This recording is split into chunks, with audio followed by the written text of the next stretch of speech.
Hi everyone, welcome to our daily devotional this morning. I'm looking out on a beautiful spring day.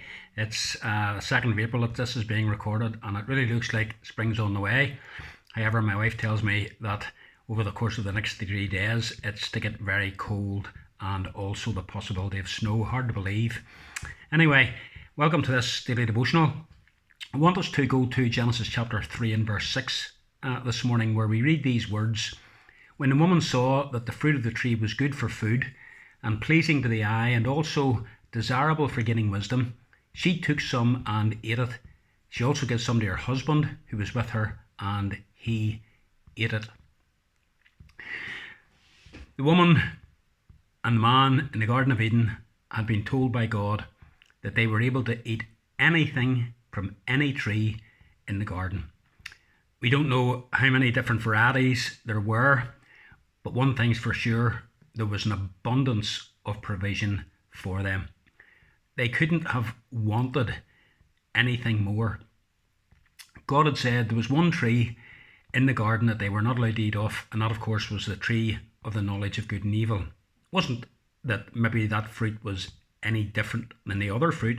It was simply that this tree was chosen as a test case.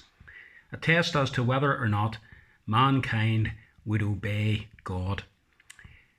It's interesting as you read verse 6 here that you'll see that the woman was tempted to do what was wrong by first of all seeing how attractive the food on the tree was. God had made everything in the garden beautiful. And as the woman looked at this particular tree that was forbidden to her, she saw that the fruit of the tree was good for food, pleasing to the eye. And when she saw how beautiful it was, there arose within her a desire for the fruit. That desire in and of itself wasn't wrong. But when the desire morphed into covetousness and further morphed into disobedience, that's where sin began.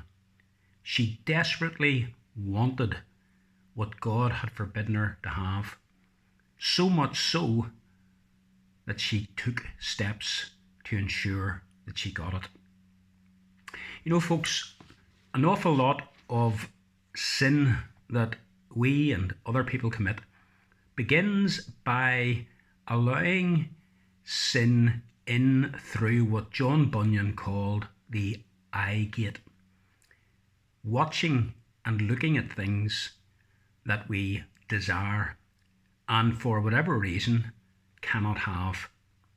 Perhaps it's another man's wife. Perhaps it's another man's circumstances in life.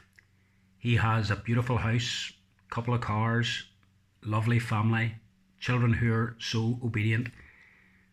And we perhaps see things and we desire them.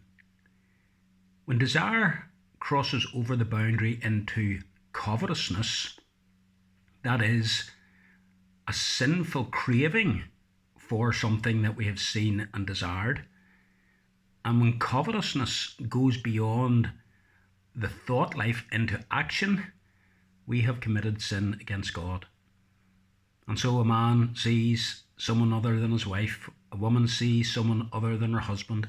They have desires, they're drawn together, and desire morphs into a craving, and the craving is eventually satisfied, and sin is committed. And this can happen in so many areas, even in church life. We see someone being elected as an elder, we're jealous, and we go out of our way to try and make things awkward for them, or to try and promote ourselves.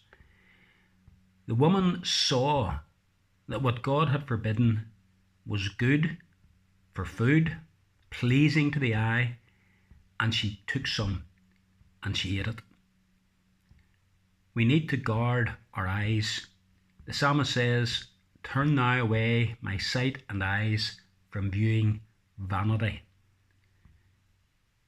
Job says, "I have made a covenant with my eyes that I will not look with desire upon a young woman." Let us all watch what we allow into our minds through eye gate, because that gate is often the gate that betrays us and allows the seeds of sin in, which then germinate in our heart and bear fruit to our own detriment in our lives. Watch your eyes, because through that gate of the eye, sin so often enters. Have a nice day. God bless.